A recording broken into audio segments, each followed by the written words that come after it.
As the high school football season rolls on, we've got you covered. This is Next Round Preps on the Double Down Podcast Network. Hey everyone, welcome in to another edition of Next Round Preps. I'm John Lunceford alongside Jerry Young. And Jerry, last week we saw some more non-region play from most teams. A few 9-team regions went ahead and started things. 7A Region 2, for instance, getting things underway in region play. But our game, Thompson taking on Lipscomb Academy, not quite the outcome we were expecting there either. A lot of questions when it comes to the defending 7A champ. You know, Thompson didn't play that bad. You take that 100-yard touchdown, fumble return touchdown, scoop and score. Man, that was a backbreaker. I mean, that was a real backbreaker, especially when they were on the 1-yard line going in to score to go ahead late in the game. So, you know, I think Thompson played better. I'm excited that they're going to be back in the state. And I made this on another show. I said this on another show. You know, Thompson is not the state champion in Georgia. They're not the state champion in Tennessee.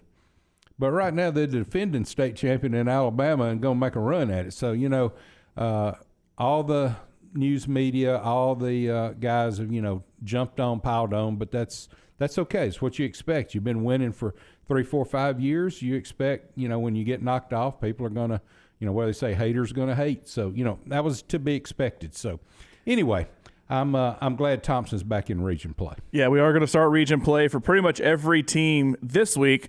Odd team regions may have a few teams that'll stay out of region or have a bye this week, but we'll get into all the matchups there in 7A Region 3 and other big regions as well.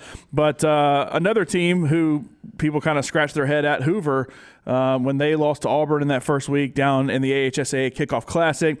They took on a team from Tennessee and Bartlett out of Tennessee. They were a 6-4 team last year. Lipscomb Academy, I equated them to kind of like a John Curtis team back in the day with Joe McKnight, really good private school out of Louisiana. Same thing with Lipscomb Academy. Small school, but a very, very good school. Bartlett, not quite the same. Hoover, they win 56-7. So everybody sees that and says, "Oh yeah, Hoover's back. Hoover's perfectly fine." Once again, we'll see when region play starts. And Hewitt-Trussville did the same thing. The other team that lost, they beat Gadsden City 64-17. So Gadsden City, former 7A Region 3 team, they've dropped down to 6A. And then, you know, the team that Thompson plays this week, Vestavia Hills, my alma mater. I mean, poor Homewood. It was a game that I told you the line was going to be like 18 or something like that, and you're like, oh, it'll be closer than that. 35-0. Yeah. I was even off on the score I gave. That was a big win for Vestavia, and Robert Evans, his first win at Vestavia. I watched that game, pretty much all of it. I wanted to see what Vestavia was doing this year with the new coach, with Evans. He's running 3 backs in the backfield, and he's doing a lot of misdirection. A lot, I would say 8 out of 10 pass plays are off of play action out of that 3-back set. So they're going to have some misdirection. They're going to catch some defenses by surprise. And, you know, offense is ticking. Their defense is better than I ever thought they would be. That's the key to Vestavia. They've got to score. I heard that, you know, some rumors out there, you know, Vestavia's bragging this week. They're really hanging some numbers up on Thompson. That's nothing but locker room pinup stuff, so I'm anxious to see how they play. I'm just curious if Thompson's defense will make SportsCenter again like they did last time they played Vestavia with that Peter Woods interception off the referee's knee. A wild play there. Some other games in technically it was week 1, even though it's the second week of the season. Big win for Briarwood. They beat Spain Park 23-21. Christopher Fazina, we asked the question when they played Clay. They had no points. They got destroyed by Clay. I think Clay is probably the best team in the state, but, you know, they got destroyed by Clay, and then this week turn around, beat a 7A Region 3 team in Tim Vakakis in Spain Park with a last-second touchdown pass. Yeah, I think it was no time left on the clock, wasn't it? Or it was an untimed down, I believe. Yeah, it was the last play of the game. Yeah, that's why it's 23. They didn't have to get the extra point. Yeah, can't get any more exciting than that. And, you know, it's good to see Briarwood come back and be the team that I thought they were going to be. However, being thumped that hard by Clay Chalkville just really lets you know how good Clay Chalkville is. And the two teams on top of 7A Region 3, where you typically say, oh, that's going to be the number one team in the state, whoever's on top right there. Oak Mountain, they beat Pelham 21-17, and Tuscaloosa County right now, if you're going to go most wins or best record and biggest wins, it's Tuscaloosa County right now. At this point in the season, Vanderbilt is on top of the SEC, and Tuscaloosa County is on top of 7A Region 3. I know it's only been a week or two in those two sports, but County with a big win, 28-7 over Bessemer City. What are are some other games that stood out to you? Enterprise at Auburn. I thought that was a good ball game. Enterprise hung in there with them. The score is 31-21. Auburn takes the game, but I thought that score being so close, was surprising to me. Coleman and Jasper, that was a good ball game. 42 for Coleman and 21 for Jasper, as both of those schools, the reason I put them on there, they have the best Friday night atmosphere. Those are the perfect size towns where the whole town closes down and shows up at the stadium and it's just a party. But that was a great ball game in Coleman as they beat Jasper. Another game, Parker High School in Ramsey. Ramsey surprised us last week with a win, and now they come back and lose to Parker on a Thursday night game, 34-18. Not sure if Ramsey has what they thought they had or what that was. I have not seen the highlights of that game, but that was a surprising score to me. Yeah, I think Parker's going to be pretty good this year. We'll see a lot of shifting around. Some teams moving up from 5 to 6A, 6A to 5A, and a lot of regions shifting around as well. And Jasper, one of those, was up in 6A. They dropped back down to 5A. But, be interested to see what they do now. They're down in 5A, even though Coleman was a 6A team that they played. Another game between two different classifications we mentioned last week, Ben Russell and Central Clay County. Everything I saw on a certain newspaper website here in town picked Central Clay County to win that game easy enough, but Ben Russell 33-14, big rivalry between those two schools, and a big win for Benjamin Russell, who once again had some region changing around. They're there with Homewood, who they had a couple of big state championship games with, Briarwood, some different teams there in that region, in 6A Region 3 for them. And then Clay Chaltville, we mentioned it beating Briarwood really bad last week. We had Alvin Briggs on our pregame show at Thompson, and we talked about Clay Chaltville and Hueytown. He's like, look, they've played 3 times. You realize that Clay Chaltville had some good games with them last year, not so much this time. 42-8. Clay Chaltville, that's a game, Clay Chaltville and Thompson, that'll be their last non-region game. That'll be a week 5 game between region play. I mean, I know we're from Thompson, so we're kind of homers when it comes to Thompson, but leaving Thompson out of things, I don't think there's a better team in the state than Clay Chaltville right now. I agree. Until somebody proves them wrong, I agree with that statement. Mountain Brook, too, played James Clemens. Clemens is not near as good as they have been. Of course, they lost their coach to Hoover. We know that. But Mountain Brook's strong team. They hung 42 up on James Clemens, and then Pinson Valley beating McAdory 21-13. McAdory really needed that ball game. Pinson Valley obviously needed it worse. They beat them. Yeah, McAdory in 6A Region 4, one of the teams there, Hillcrest Tuscaloosa, playing really well in 6A Region 4. Hueytown in that region as well that Clay Chaltville played.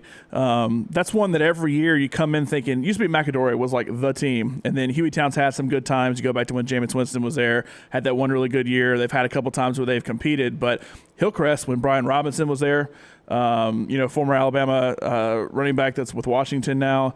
They've had a lot of good talent, but Hillcrest Tuscaloosa potentially looks like a team to beat there. I watched that whole game as well. I tell you, Armwood out of Florida, they're out of really Tampa is where they're from. They had a lot of good players and a good football team. But I want to tell you, Hillcrest Tuscaloosa is surprising some people. I don't know why I say surprising. They shouldn't, but they're really good again this year. They are. Two more games I want to mention real quick.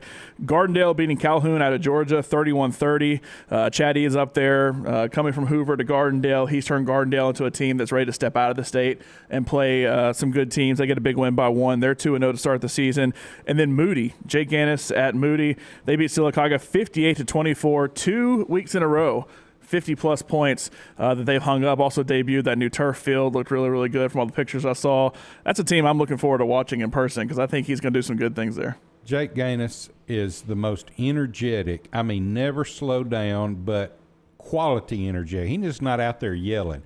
I mean, he's hustling. He's out there with the guys. He's got that whole town believing in that team. Watch him. I'm telling you, watch him.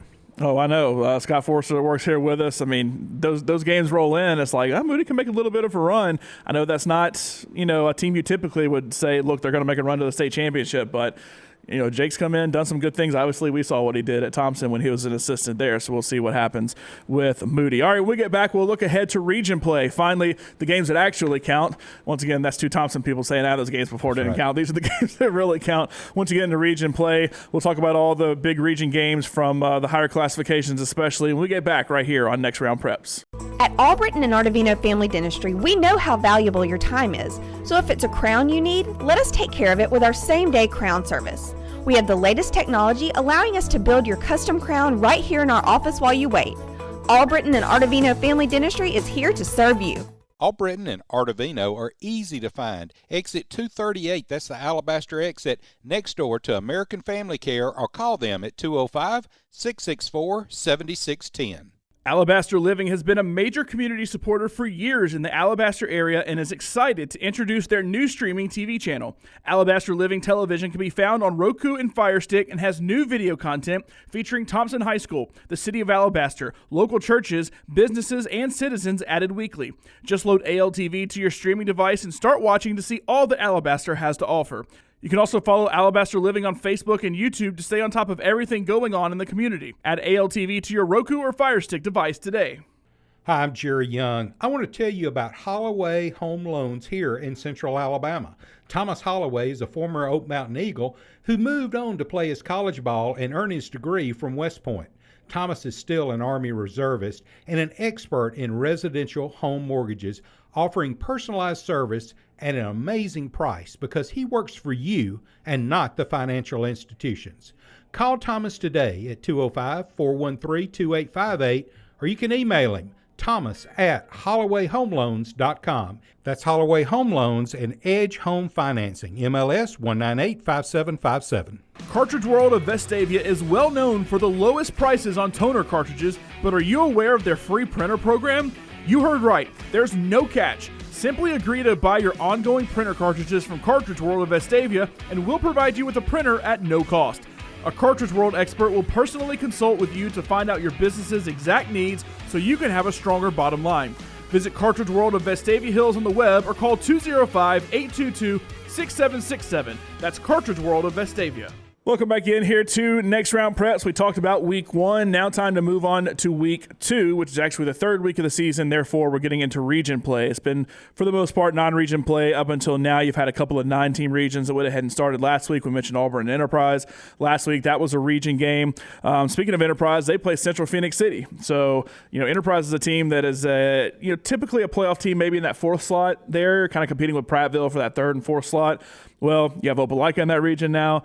And you got to start with Auburn and Central Phoenix City. Not too easy there for Enterprise. No, it's the class of the state. Two of the class teams in the state without a question. So Enterprise is a good football team. A lot of good football teams in that area. Like I said, Opelika, they're used to winning. And now here they are in this region. They're going to have to show up and play. But same thing as we've been saying. Central Phoenix City. They got a ball team. Yeah, Central Phoenix City with that big win over Hewitt-Trussville to start things off. Central and Auburn really are looked at as the top two teams. I know the jury's kind of out on Hoover because they did lose to Auburn, but then got a big win, and we'll see what they do in region play. Same with Thompson, same with Hewitt-Trussville. So, that still has to kind of play out. I still would love to see a 16-team playoff where you spread all the teams out so you could have a Auburn and Central Phoenix City, and even in Enterprise, a fair hope, those teams playing some teams from the north. But that's a whole different thing we can get to when it comes to the playoffs. Before we get to 7A Region 3 and the game we'll be calling with Thompson and Vestavia, some of the smaller classifications, we go under 7A and 6A. Really looking forward to Saraland. It's at St. Paul. St. Paul's is one of those teams that kind of hop between 5 and 6A due to size and competitive balance. Saraland traveling to St. Paul's, and that one, the my alma mater, Homewood, taking on Helena. Helena, a big win over Chelsea in the AHSAA Kickoff Classic, and Homewood looked good against John Carroll, not so much against Vestavia. Homewood could right the ship right here Friday night. I mean, they go over there to Helena and beat the Huskies. Man, that will say something. So, Hewtown, Homewood at Helena, going to be a big ball game.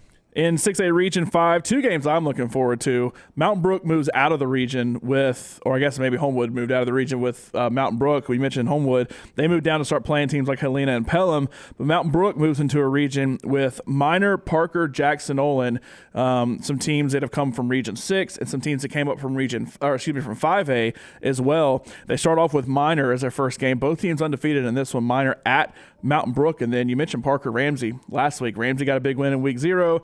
Didn't win last week, lost to Parker. Jackson Olin now with the new head coach because Tim Vakakis went to Spain Park. So it should be an interesting one between Jackson Olin and Parker there in Region 5 as well. I agree. I had that one marked down as one to watch, and I'm just curious if Parker's really that good. We'll find out. We will. Another game in 6A Region 6. I like Shades Valley at Oxford. Ruben Nelson at Shades Valley obviously did a lot of good things with Ramsey. In 5A Region 1, game I wanted to mention, I know you've talked a lot about Gulf Shores. They moved down from 6A. They're in 5A now. They're in 5A Region 1, and that's a region St. Paul's had been in. That's a region UMS Wright comes into with competitive balance. But Faith Academy is the team that they've kind of consistently been in 5A Region 1, and they've consistently been good. That's who Gulf Shores opens up with. They get to host Faith Academy in that first game. Yeah, Faith Academy beat Alberta, which was, not saying much. Alberta's a weak team and has been for a year or two. Well, ever since they started, really. They hadn't really ever got going at all there. But Gulf Shores beat Citronelle last week. I think, this Faith Academy, Gulf Shores, I think it's going to be a 3-point ball game. I think it's going to be very close. Yeah, Gulf Shores moving down. Like I said, in classification, you typically think, that means they can compete a little more. So we'll see what happens to that one. What are the games you're looking forward to this week? I want to go down one more classification to 4A Region 1. Orange Beach. Everybody, Orange Beach with the new high school, and then they broke off, they're their own city school now, and they go out and they hire Jamie Dubose, which if anybody keeps up with Alabama high school football, you know the name Jamie Dubose. Well, he comes back to Alabama, goes to Orange Beach. They're going to be playing Jackson in their first region game, and the reason I say that, Jackson is a storied ball team, a storied town when it comes to winning. They're always tough, no matter what year it is. That's a game to watch down in 4A down on the coast. Yeah, Jamie Dubose. We talked about Central Phoenix City. The whole reason Patrick Nix is there now is because Jamie Dubose is not there. He left, and I think 2019 was his last season, left for a couple years, went over to Georgia. Yeah, and he's back at Orange Beach right now, started off the season 1-0. It will be interesting to kind of see what happens with Orange Beach. They've had 3 seasons. First one, 3-6. The first season, understandably, but then 9-2 last year, made it to the playoffs, and so we'll see what they can do this year. Also in 4A, Region 4, Handley at Jacksonville. I mentioned that one because that's 2 top 4 teams in the AHSAA poll. Handley's number 2. They're at Jacksonville, who's number 4. And then Alexandria at Moody as well. 2 top 10 teams in 5A, and I think this is the win that establishes Moody and Jake Gaines to see where they truly are, because Alexandria is a team year in, year out who's constantly competing for region titles and for playoff spots. And so this is the one on that new turf field at Moody to see if Moody can really get a big win. I agree. Let's move to 5A Region 5 now. Ramsey is going to be at home against Jasper. Ramsey came in, beat Hueytown, then, of course, lost last week to Parker, like we mentioned. Jasper lost to Coleman. Does Jasper have anything? Does Ramsey have anything? I think some questions will be answered there Friday night at Ramsey. Yeah, Ramsey without Ruben Nelson. He's been gone a couple years to Shades Valley, but built that program into something, won a 6A state championship with them. And, I am very interested to see what they have. Before we get into 7A Region 3, any other games to talk about? McAdory, Bessemer City, or Bessemer City at McAdory. It's always just a rivalry because you can, pretty much a par 5 to get between the schools. If you can hit a dog leg right, you can bend it around up onto I-59 and let it run down the road to the first exit. So that's always a good game to watch. Always, families are involved in that. That's a good game. And Bessemer City trying to rebound from a loss to Tuscaloosa County, who this week travels to Chelsea. And I don't know, they don't set the schedules on purpose. They say they're not purposely putting Thompson Hoover at the end, even though that seems pretty clear that you put that there because they're the 2 best teams in 7A Region 3. It's weird how that happens a lot of times. But, the way the schedule worked out, Tuscaloosa County, they open up with Chelsea at Chelsea.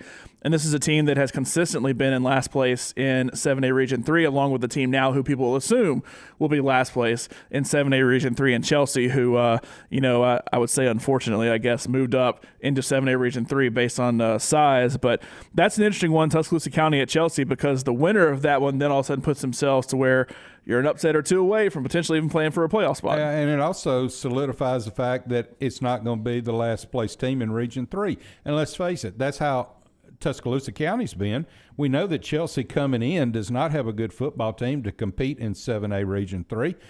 So Adam Weingarten's turned Tuscaloosa County around. And we fully expected that. And even last year when we went to go watch them, it was first year, so it was still kind of a learning process. But, 2-0 right now, and beating Bessemer City, Central Tuscaloosa, a rival, has kind of fallen off, winning that game 44-0 in week 0. But beating Bessemer City last week pretty good.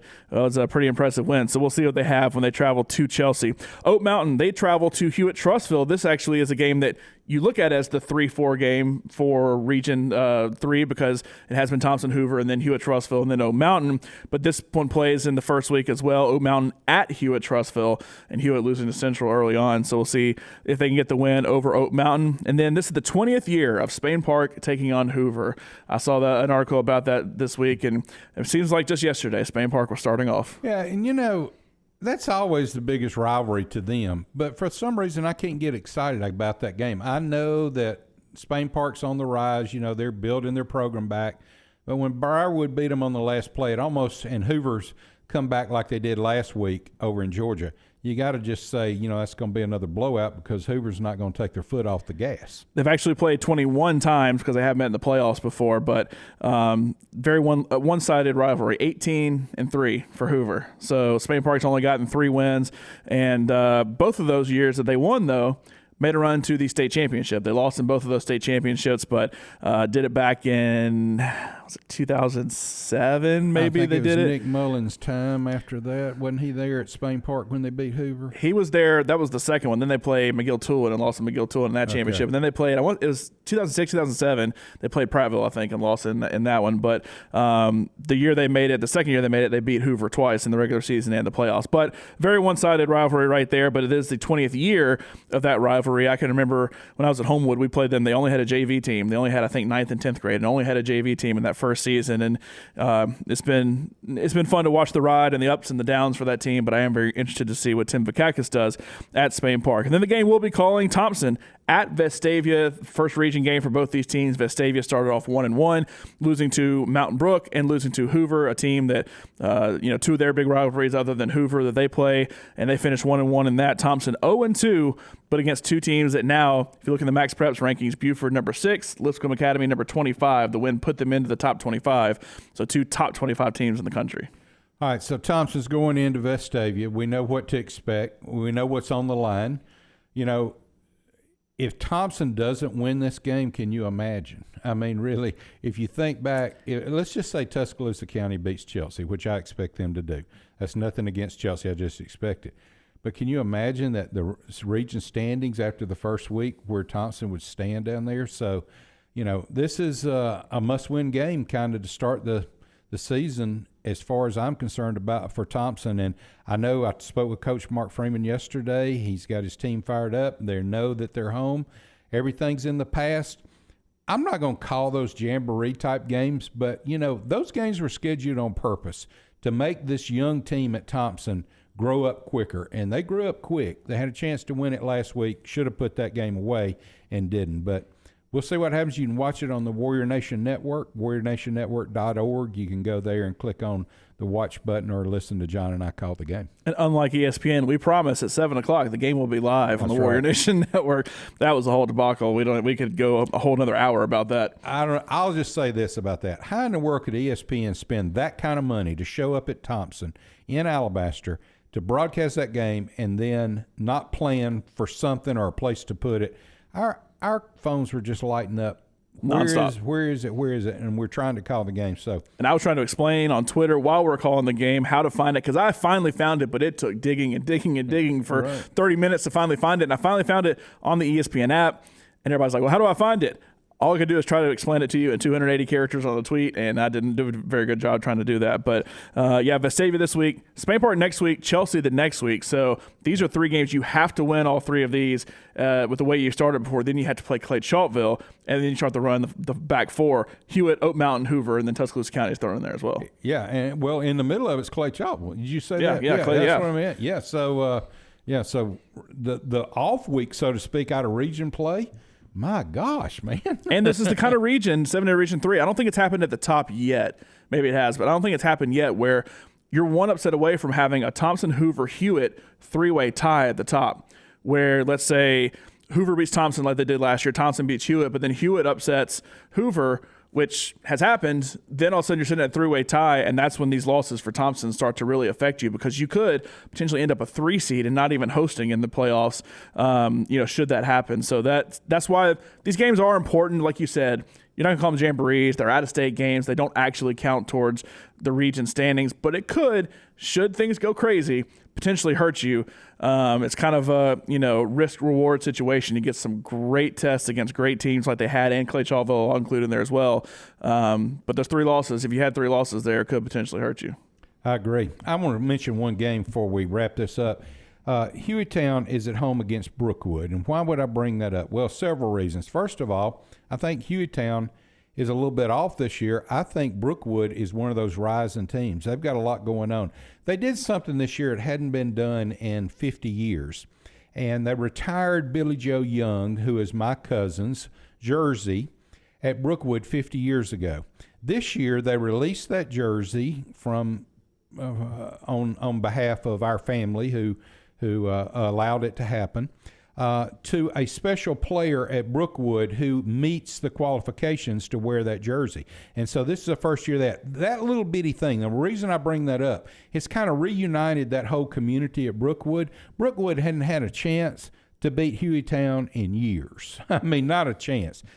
This Friday night, they got a chance. That'll be a good ball game to keep your eye on. Yeah, Brookwood, a team who's also 2-0 right now, and Brookwood a lot of times is looked at as, they're not going to win any games, they're not going to make the playoffs. They're in Region 4, but they are 2-0 right now with wins over Holt and rival West Blockton. So we'll see. They start off with Hueytown, then Central, a game they could potentially win even if they didn't beat Hueytown, and then Hillcrest, but they could potentially be sitting at 3-2, maybe even 4-1 going into the break there when they're off in Week 5. One other game, James Clemens and Bob Jones. I forgot to mention that one. Yeah, man, that's a big rivalry up north. I called that game about 10 years ago, and I tell you, that's an interesting game. They play at the Municipal Stadium. They even have fireworks after the game. It's quite an event because, let's face it, those two teams are pure neighbors. They know each other. They grow up playing together and all that, and then they become enemies for that one night out of the year. And how wild that everybody asked me about James Clemens, especially they've had some good players like LeBron Ray and others come through there. And people ask me, well, tell me about James Clemens. And I kind of explained as they're the Spain Park of Huntsville because they broke off of Bob Jones, who was, Hoover was the biggest school. They split off into Spain Park. Bob Jones then was the biggest school. They split off into James Clemens. And what a week. You have Hoover and Spain Park playing at Hoover, and then you have Bob Jones and James Clemens playing. So you have those two rivals playing this week. So it should be a fun Week 2 of the season, Week 1 of region play for all of these teams. And like Jerry said, we'll be at the Thompson Vestavia game. That one's at Vestavia.